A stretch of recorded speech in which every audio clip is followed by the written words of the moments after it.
शुरू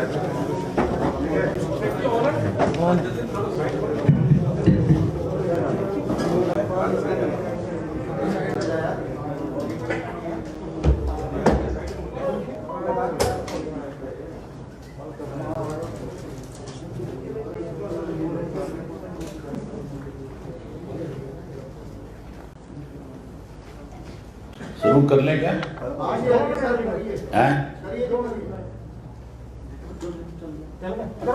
आपस में फैसला कर लो, 2 मिनट बाद करनी है, पहले करनी है। रेडी है सर, करो आप। चलो। सरकार ने इस लॉकडाउन के दौरान जहां सारे सरकारी तंत्र को पंगु बना दिया था, जहां बड़े बड़े घोटाले और घपले करके हर डिपार्टमेंट में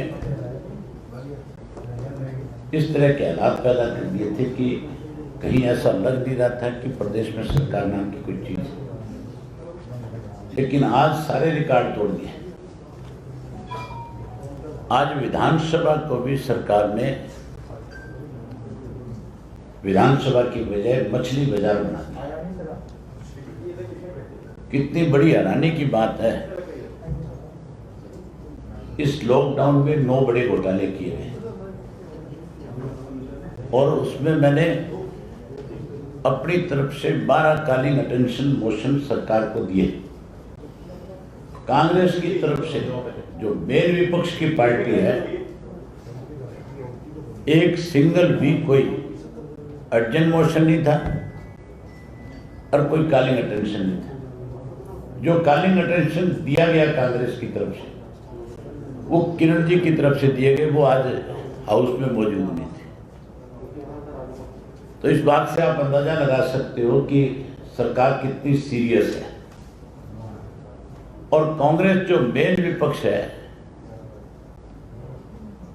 जिसकी बड़ी जिम्मेवारी बनती है, वो कितना सीरियस है इस इशू में। जहां मैंने अपनी तरफ से 12 कॉलिंग अटेंशन दी थी, उनमें से मेरी 2 मंजूर करी गई और 2 मंजूर करके ये पहली दफा हुआ हाउस के अंदर। मैं इसलिए आपसे कह रहा हूं कि इस हाउस की भी गरिमा को बहुत सरकार ने कम कर दिया। आज पहला दिन था हमारा, बारी बारी अखबार में, मीडिया में ये बयान दिए गए और कहा गया था कि हम 26, 27, 28 3 दिन हाउस चलाएंगे। और 3 दिन हाउस चलाते चलाते आखिर इस बात पे आ गए थे कि 2 दिन रखेंगे, 2 सिटिंग कराएंगे। 2 की बजाय भी आज जो फैसला लिया इन्होंने, वो और ज्यादा हैरानी वाला था। आज ना तो कोई 0 ओवर था, ना कोई क्वेश्चन ओवर था और ना ही कोई कॉलिंग के ऊपर चर्चा थी। आज तो सिर्फ सरकार की मंशा एक थी कि इस कोरोना की आड़ के अंदर भी वो कुछ ऐसे बिल पास करवा करके अपनी पीठ थपथपाना चाहती थी कि पता नहीं हम कितना बड़ा काम इस प्रदेश के लिए कर रहे हैं। जो मैंने 2 कॉलिंग अटेंशन दी थी, वो सारी की सारी बहुत महत्वपूर्ण थी, जिन पे चर्चा होनी चाहिए थी। लेकिन सरकार इसलिए भागी कि अगर कहीं ये कॉलिंग अटेंशन जो है मंजूर होगी, इन पे चर्चा होगी, तो सरकार को जवाब देना मुश्किल हो जाएगा। जो 2 मंजूर करी, उन दोनों में एक थी बच्चों की जो मृत्यु की दर बढ़ी इस लॉकडाउन में। ये कोई छोटा सा मामला प्रदेश के लिए नहीं था, बहुत बड़ा इशू था। हेल्थ मिनिस्टर को इसके ऊपर अपना रिप्लाई देना चाहिए था। उस पे भी स्पीकर ये कहने लगा, डिप्टी स्पीकर, कि जो लिख करके आपको दे दिया उसको रिप्लाई मान लिया जाए। सरकार क्या लिख करके देगी, अगर मैं उससे सेटिस्फाइड नहीं तो हर मेंबर का एक अधिकार है कि वो उसके बाद अपना सप्लीमेंट्री सरकार से पूछ सकती है। और उस मिनिस्टर की जिम्मेवारी है जिसके बैक में से जुड़ी हुई कॉलिंग अटेंशन है, जिसपे उसके सप्लीमेंट्री का जवाब देना उसकी जिम्मेवारी बनती है। हम जो इस इश्यू पे पूछना चाह रहे थे कि भी ये बच्चे जो मरे हैं इस दौरान, जिनकी डेथ हुई है, इसके लिए जिम्मेवार कौन है? सरकार ने कोरोना का नाम दिया उसमें, तो कोरोना तो आज भी है, आज बहुत बड़ी संख्या में है, तो फिर आज सब कुछ क्यों खोल दिया? फिर आज भी बंद रखना चाहिए था। ये सारा का सारा जो है कोरोना की आड़ के अंदर इन्होंने हर डिपार्टमेंट को पंगु बना करके उस डिपार्टमेंट से करोड़ों करोड़ रुपए का चूना लगाने का काम किया है। इसीलिए मैंने कहा था कि 9 बड़े घोटाले और 9 पे चर्चा होनी चाहिए। घोटाला था सबसे पहले धान का, आज तक सरकार की तरफ से कोई जवाब नहीं है। घोटाला हुआ था सरसों का, आज तक सरकार उस पर कोई जवाब नहीं दे पाई।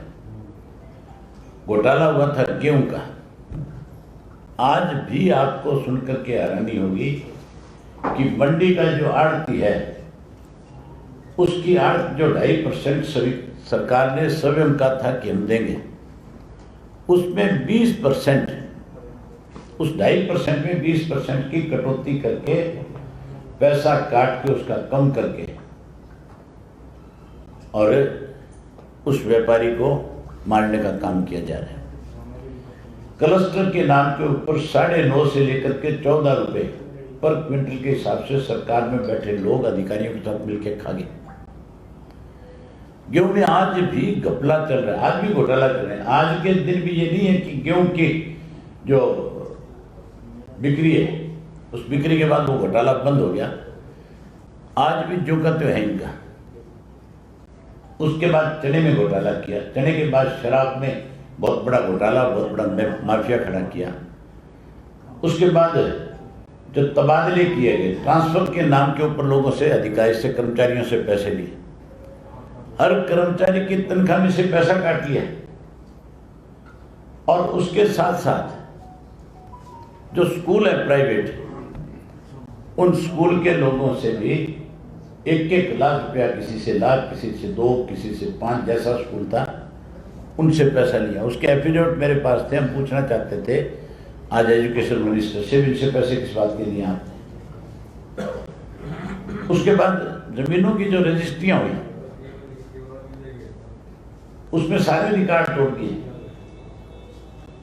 इस 3-4 महीने के दौरान हजारों करोड़ रुपए जो है, जिसमें मुख्यमंत्री ने खुद ने ये माना, और आज जो मेरी उस पर रिप्लाई आई है, वो रिप्लाई अगर आप देखोगे तो आप खुद ये बात मान लोगे, खुद ये कहोगे कि एक तरफ मिनिस्ट्री ये बात स्वीकार करता है कि इसके अंदर गड़बड़ हुई है, और दूसरी तरफ कोई मंत्री उसको क्लीन चिट दे रहा है। मतलब अपने हाथ से तो घोटाला मानता है, इस हाथ से घोटाला, इससे क्लीन चिट। तो किस तरह के लोगों को आज इस तरह की जिम्मेवारियां दे रखी है, जो लूटने में भी लगे हुए हैं, लूट करके अपने आप को, एक हाथ से लूटते हैं, दूसरे हाथ से अपने आप को क्लीन चिट देते हैं। मैंने तो स्पीकर से भी आज कहा था, उसके अंदर मैंने कहा, स्पीकर साहब मुझे लगता है कि ये जो लोग डाके मारने वाले बैठे हैं, जो लुटेरे बैठे हैं, उनका कहीं आप भी इनसे सहमत होंगे, आप भी इनके साथ मिल गए। अदरवाइज आपका फर्ज बनता है, प्रदेश के अंदर हर व्यक्ति जानना चाहता है कि ये जो घोटाले हुए हैं इनकी जांच होनी चाहिए, सरकार की तरफ से कोई एजेंसी को मुकर्रर करना चाहिए। तो आज का जो हाउस था, आज का जो दिन था, मैं कहता हूँ ये हमारे हरियाणा प्रदेश का विधानसभा का जो दिन था, ये काले अध्याय में लिखा जाना चाहिए। जिस तरह का आज आपने देखा था कि सोशल डिस्टेंस बनाया, स्पीकर बारी बारी एक बात कह रहा था, डिप्टी स्पीकर, कि जी कोविड है, कोरोना है, जितने लोग, ये भी कहा था। किस तरह के, आप देखो, कमाल नहीं हो रहा था।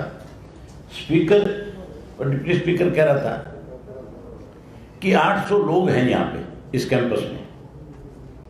हरियाणा करोड़ की 2.25 लाख पॉपुलेशन है, उसकी चिंता नहीं है, 800 लोगों की चिंता कर रहा था। और वो 800 लोग थे हाउस के अंदर जिन सबके सैंपल लिए गए थे, जिन सबके सैंपल नेगेटिव थे, जिनसे कोई चिंता नहीं थी, डर नहीं था भी इनसे कोई कोरोना आ सकती है।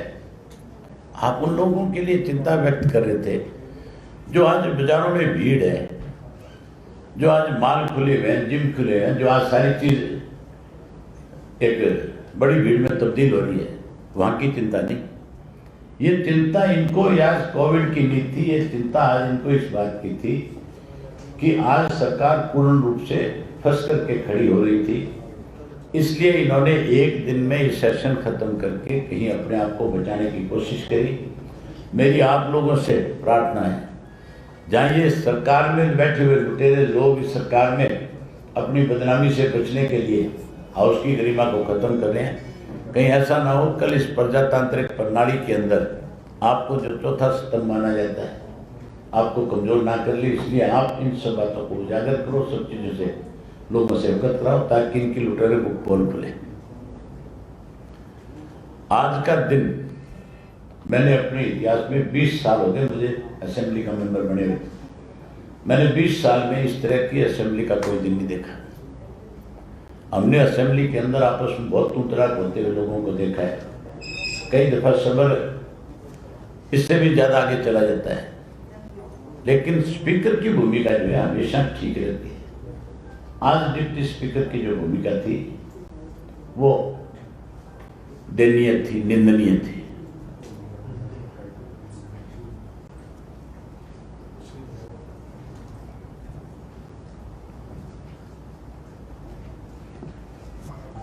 कोई आपकी तरफ से जो आप इनके जो बिल आज पास हुए हैं जितने का एक बिल की बताता हूँ आपको सच्ची। हालांकि मैं उस वक्त आ गया था और मैंने 3 बिल ऐसे हैं जिनके अंदर बहुत बड़ा झूठ बोला गया है। एक तो जो 75% युवाओं को रोजगार की जो बात है, जिसके लिए बहुत प्रचार किया इन्होंने, मैंने जो राष्ट्रपति से मंजूरी होकर के आई है उसको पढ़ा था। 75% किन युवाओं को रोजगार मिलेगा, जो नई इंडस्ट्री लगेगी 1000 दिन जिस दिन उस इंडस्ट्री को लगे हो जाएंगे, मतलब 3 साल के बाद फिर उसके अंदर 75% वाला कानून लागू होगा। उससे पहले वो जो भर्ती करेगा उस पर कोई कानून नहीं है। तो फिर जब अगला भर्ती पूरी कर लेगा अपनी इंडस्ट्री के अंदर, तो फिर 75% कहां से आएगा? इससे बड़ा झूठ हो सकता है? ऐसा बिल ला करके भी मतलब इन्होंने सरकार की गरिमा को कम किया है। कितना बड़ा झूठ बोलने का काम किया। दूसरा एक बिल लाए थे पंचायती राज का, जिसमें इन्होंने दे रखा था कि हम महिलाओं को 50% आरक्षण देने जा रहे। मैंने उसको भी देखा था, 50% महिलाओं को कर दिया, 27% रिजर्वेशन है ऑलरेडी, बैकवर्ड की 7% रिजर्वेशन को शामिल कर लिया। 78% लोग जो है, नहीं 78 क्या, 50, 27, 85% लोग इसमें शामिल कर लिया। तो जो जनरल कैटेगरी है जिसकी हर जगह 50% रिजर्वेशन है अपने आप में जनरल, भी हरियाणा प्रदेश में 43% से ज्यादा रिजर्वेशन हो नहीं सकती। अब तक 47% से ज्यादा सरकार खुद ये मानती है कि 50% से ज्यादा रिजर्वेशन नहीं कर सकते। तो फिर इस बिल का क्या मतलब था?